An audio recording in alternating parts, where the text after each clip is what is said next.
Hello student, आज हम लोग एक्सरसाइज 3.3 का क्वेश्चन नंबर 3 सॉल्व करें।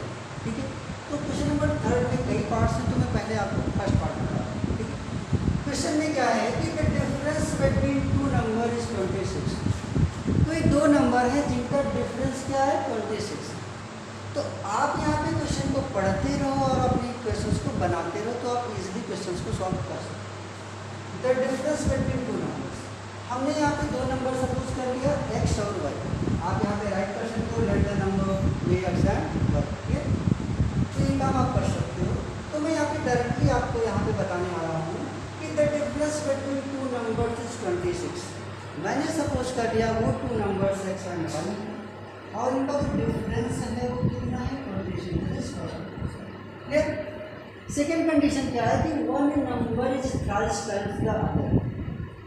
एक नंबर जो है आपका, जो एक नंबर है वो दूसरे का क्या है 3 times.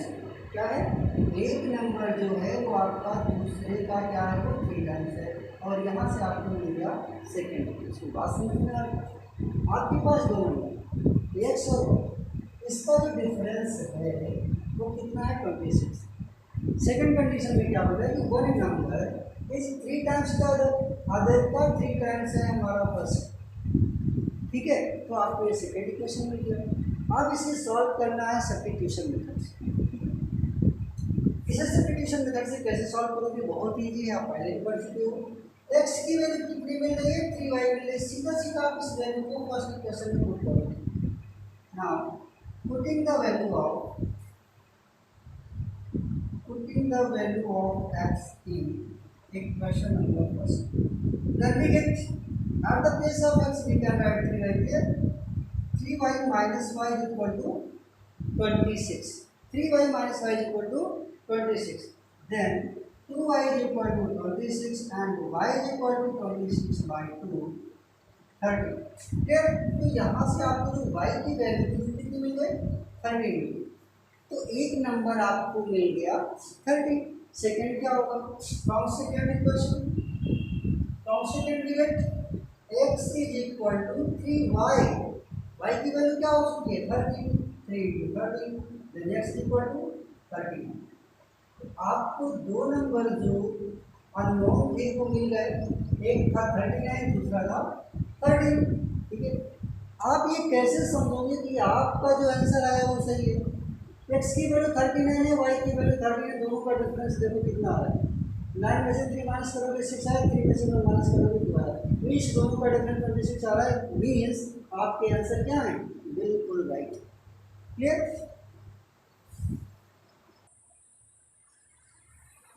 Part second from question number 3 exercise 3.3। The larger of two supplementary angles exceeds the smaller by 18 degree. Find it. तो पहले हम लोग यहाँ पे समझते हैं कि ये सप्लीमेंट्री एंगल्स क्या होते हैं। Supplementary angles are those the sum of means the sum of two angle is equal to 180 degree. Clear. Supplementary angles क्या होती हैं, सप्लीमेंट्री एंगल्स जो होते हैं वो दो एंगल्स को ऐड करने पे 180 डिग्री होते हैं। बात समझ में आ गई। The sum of two angle is equal to 180 degree, that is supplementary angles. Clear. तो दो एंगल यहाँ पे हमने क्या सपोज कर लिया x और y, और दोनों का जो सम होगा वो 180 डिग्री होगा। ठीक है, from your question. Clear. Supplementary angles की डिफिनीशन ही होती है कि sum of two angle is equal to 180 degree. बात क्लियर हो गई।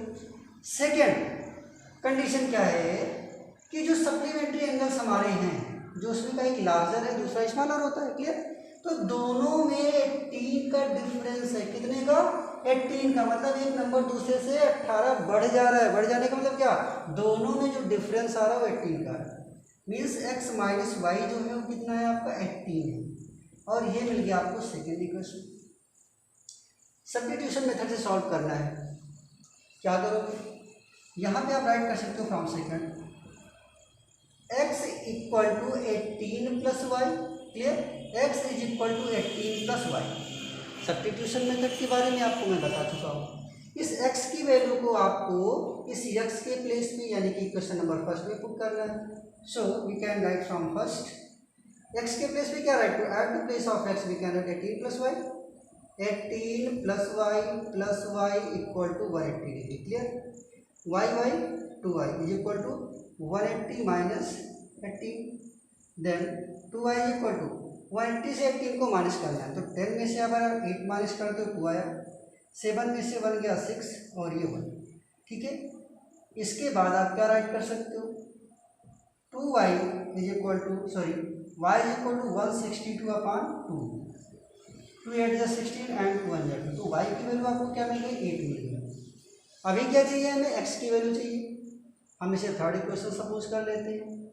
सो from third we get x is equal to 18 plus at the place of y we can write it, then x is equal to add कर दो 8 8 16 and 1 और कोई carry कितना हो गया आपका 26। बात समझ में आ गई, x की वैल्यू 26, y की वैल्यू 8। आप अपने आंसर को कैसे चेक करते हो, कैसे चेक करोगे यहाँ पे कि आपका आंसर सही आया है, डिफरेंस दोनों का 18 है, तो यहाँ पे भी तो दोनों का डिफरेंस 18 आना चाहिए। तो 26 में से अगर आप एक माइनस करते हो तो कितना आएगा, 18 ही तो आएगा। मीन्स आपका जो आंसर आ रहा है वो बिल्कुल राइट है।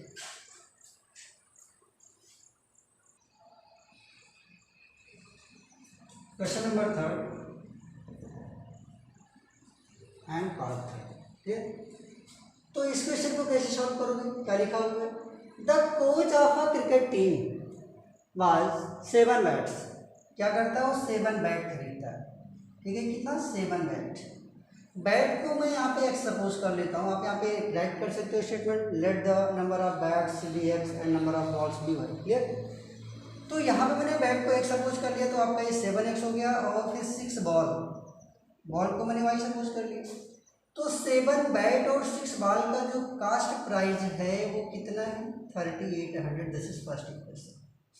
फिर क्या किया उसने, 3 बैट परचेज किया और 5 बॉल परचेज किया। इन दोनों का टोटल मिला के जो कॉस्ट आ रही है कितनी आ रही है, 1750। This is second equation. और इसे भी आपको सब्स्टिट्यूशन मेथड से ही सॉल्व करना है। कैसे करोगे, इन दोनों में से किसी भी एक इक्वेशन से क्या करना है आपको, एक वेरिएबल फाइंड करना है। ठीक है, यहाँ पे किसी वन वेरिएबल की वैल्यू अदर वेरिएबल के फॉर्म में राइट करनी है। So we can write from first 7x is equal to 3800 minus 6y. Also we can write it 3800 minus 6y upon 7. Clear? This is third equation. तो मुझे यहाँ पे x की value y की फॉर्म में मिल गई। अब इस x की वैल्यू को हम लोग सेकेंड इक्वेशन में पुट करेंगे। Clear? So from second at the place of x we can write 3800 minus 6y upon 7। 3 x के प्लेस पे क्या राइट करोगे, 3800 minus 6y upon 7 plus 5y is equal to 1750। ये बात क्लियर हो गई। अब आगे हम लोग इसे सॉल्व करेंगे।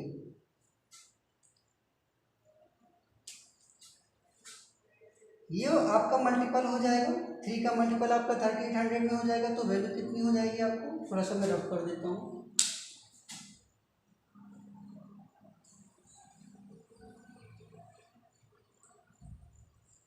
ठीक है, आप इसे सॉल्व कर लो, तो मल्टीपल करोगे कितना आएगा, 0 0, 3 का 8 में करेंगे तो 24, कैरी आई 2, 3 का 3 में करेंगे तो 9, 9 एंड 2 11 माइनस, अब इस 3 का मल्टीपल 6 में भी होगा, 6 3 18y अपॉन में 7 है।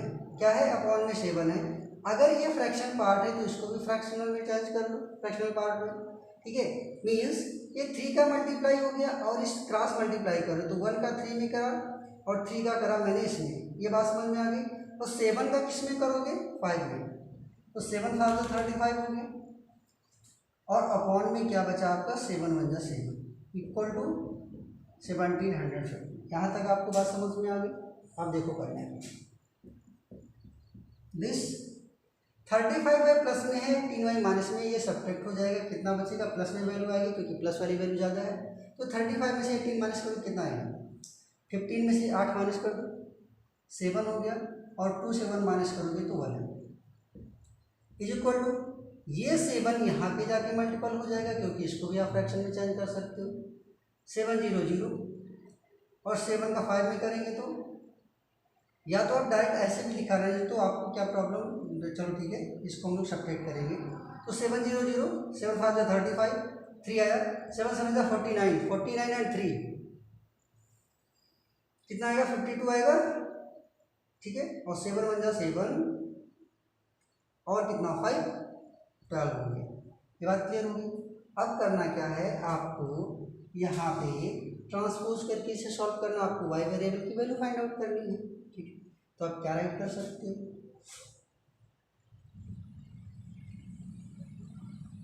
अभी इसकी जरूरत पड़ेगी आपको, ठीक है। तो मैं इसको साइड में सॉल्व करता हूँ।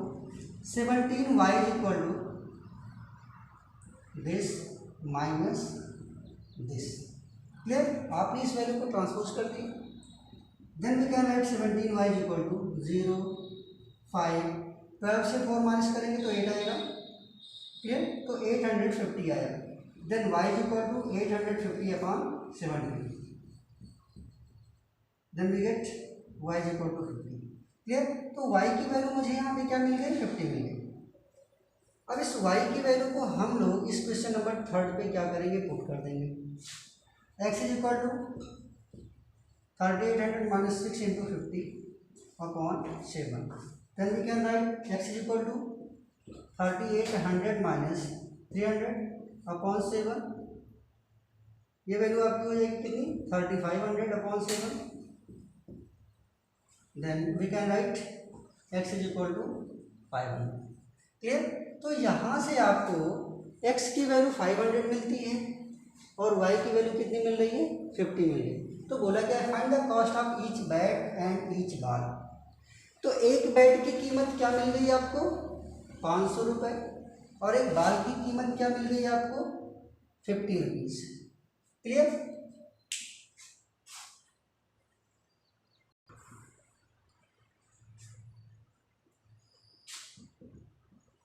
स्टूडेंट क्वेश्चन नंबर 3 का पार्ट 4 देखेंगे। The taxi charges in a city consist of a fixed charge together with the charge for the distance covered. ये बात समझ में आई कि कोई टैक्सी अगर किसी शहर में है मान लो, तो वहाँ का रूल क्या होता है कि टैक्सी का जो चार्ज है, आपने अगर टैक्सी लिया तो उसका एक फिक्स्ड चार्ज आपको देना ही देना पड़ेगा। उसके पास पर किलोमीटर आप जितना जाते हो उतना आपको और भी पैसे पे करने। बात समझ में आ गई। यहाँ पे जो स्टेटमेंट लिखा उसका मतलब समझ में आया कि जो टैक्सी है वो आपसे एक फिक्स्ड चार्ज लेगा ही लेगा, ठीक है। उसके बाद आप जितने किलोमीटर जाओगे पर किलोमीटर के हिसाब से वो और पेमेंट करेगा। बात समझ में आई। अब यहाँ पे देखते हैं सिचुएशन क्या है। For a distance of 10 kilometre, उसे 10 किलोमीटर जाना है। The charge paid is rate 105, 105 रुपये देता है। बात को समझो। तो पहले तो ये मैंने मान लिया कि x रुपये तो उसके फिक्स्ड चार्ज हो गए, x तो लेगा ही लेगा, प्लस वो 10 किलोमीटर जाएगा और 1 किलोमीटर का अगर वो y रुपया लेता हो तो 10 किलोमीटर का 10 y रुपया लेगा कि नहीं लेगा। बात समझ में आ रही। x उसका फिक्स्ड चार्ज हो गया और पर किलोमीटर का वो 10 रुपीज़ लेता है, मीन्स अगर वो y किलोमीटर जाएगा तो 10 मल्टीपल ऑफ y, यही तो चार्ज लेगा। तो टोटल उसने दिया क्या, 105 rupees. This is first equation. Next क्या बनेगा आपका, for a journey of 15 kilometre. फिर अगर वो 15 किलोमीटर जाता है और उसे कितना कास्ट देना पड़ेगा पर किलोमीटर का y, तो 15y कास्ट बनेगा कि नहीं।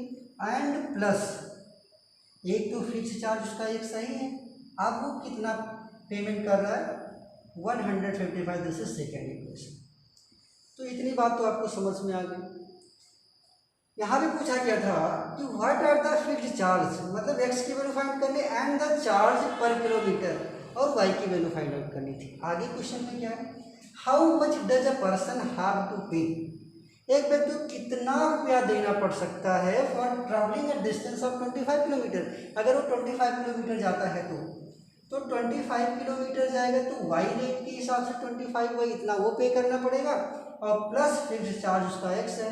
तो यहाँ पे अब ये कितना उसे पे करेगा ये चीज़ भी फाइंड आउट करनी है। क्लियर? तो हम लोग इस क्वेश्चन को सॉल्व करेंगे by substitution method.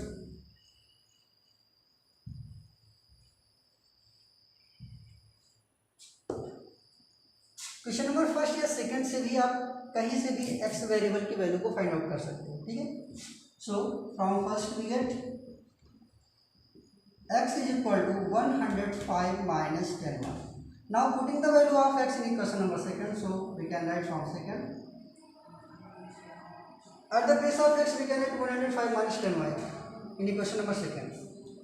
105 minus 10y plus 15y is equal to 155. 105 15y से 10y अगर आप माइनस करते हो तो आपको 5y मिलेगा is equal to 155. Then 5y equal to 155 minus 105. Subtract करने पे आपको जो वैल्यू मिलेगी वो कितनी मिल जाएगी 50.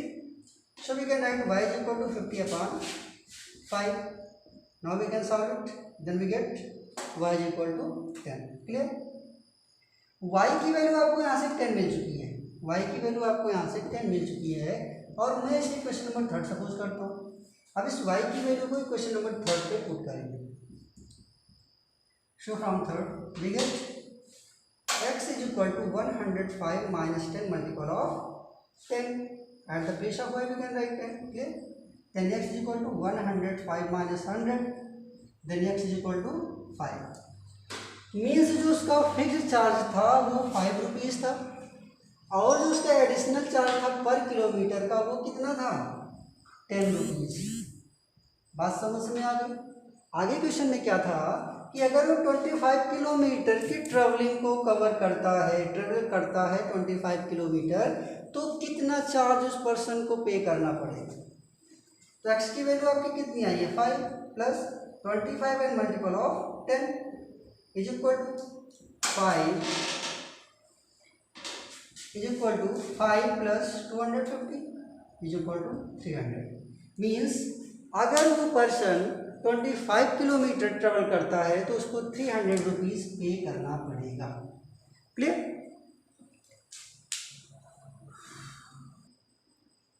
Next part. A fraction becomes 9/11. एक फ्रैक्शन 9/11 हो जाता है कब?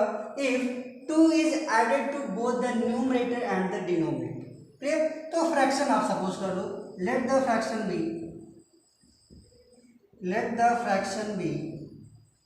x upon Y.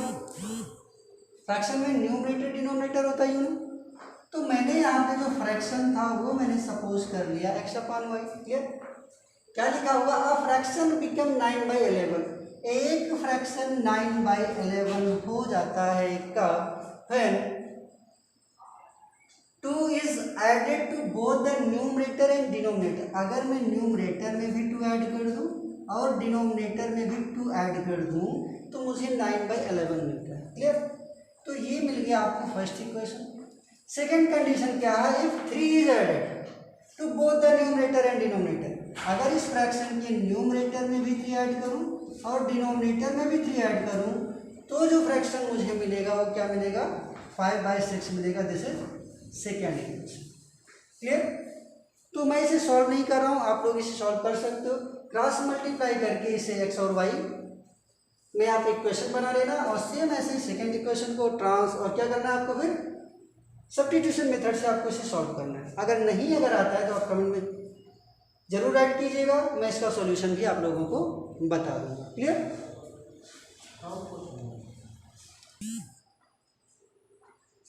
Next part. 5 years hence the age of Jacob will be 3 times that of his son. Clear? तो आपको पता है कि जो सन की एज होगी वो फादर की एज से कम होगी. तो यहाँ पे आपको सपोज क्या करना है? 5 years hence the age of Jacob will be 3 times that of his son. ठीक है? अपने सन से वो क्या है 3 टाइम्स है, 5 years हैंस की बात करें, ठीक है। तो देखते क्या है आप द एज ऑफ जैकब, तो यहाँ पे आपको सपोज करना पड़ेगा कि किसकी एज को क्या सपोज करोगे, let the age of Jacob's son dy and Jacob's is dx. Clear?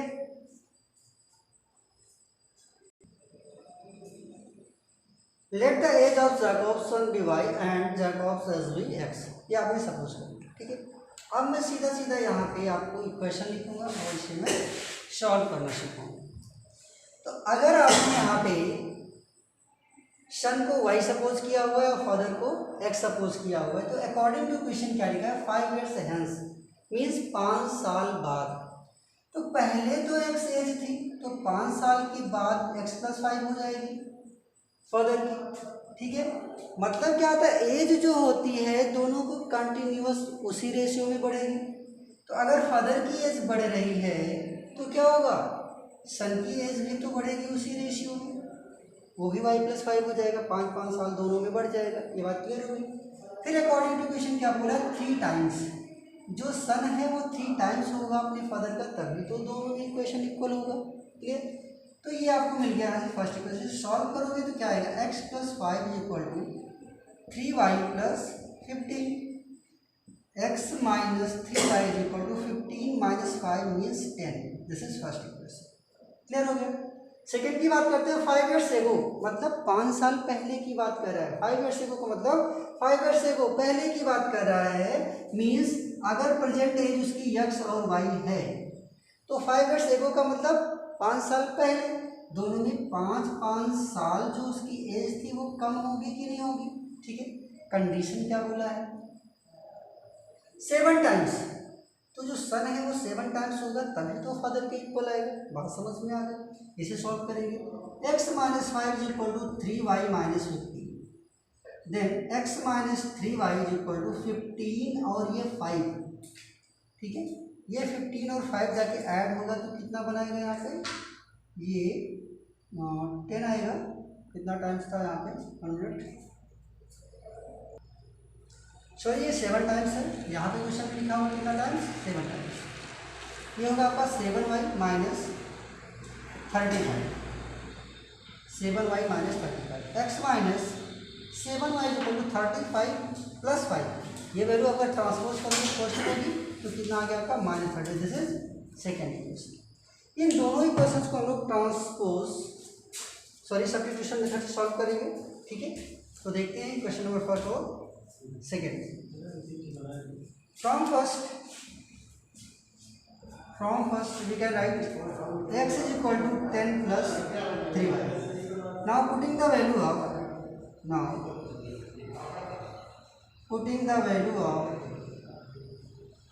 x in equation number second. At the place of x we can write 10 plus 3y minus 7y is equal to -30. 10 minus 7y से plus 3y को minus करोगे तो -4y आएगा is equal to -30। Then we can write -4y is equal to -40। Transpose करोगे ये value negative होगी, -30 and -10 -40। -4 से इसे कट करोगे तो 10 आएगा, तो y की वैल्यू क्या मिल गई आपको 10 मिल गई, ठीक है। y की वैल्यू यानी कि सन की जो एज है वो क्या मिल गई 10 है, ठीक है। अब करना क्या है आपको, इसे आप थर्ड इक्वेशन अगर सपोज करते हैं तो थर्ड के इक्वेशन में y के प्लेस पे आपको 10 राइट करना होगा। So from third we get x is equal to 10 + 3 × 10, x + 30, then we can write x is equal to 40। तो जो फादर की एज है वो 40 ईयर है, जो सन की एज है वो 10 ईयर है। क्लियर हो गया। तो आप सारे क्वेश्चंस को एक बार फिर से सॉल्व करोगे, ये आपको बहुत ही अच्छे से समझ में आ जाएगा। क्लियर। तो नेक्स्ट एक्सरसाइज हम लोग नेक्स्ट क्लास में शुरू करेंगे।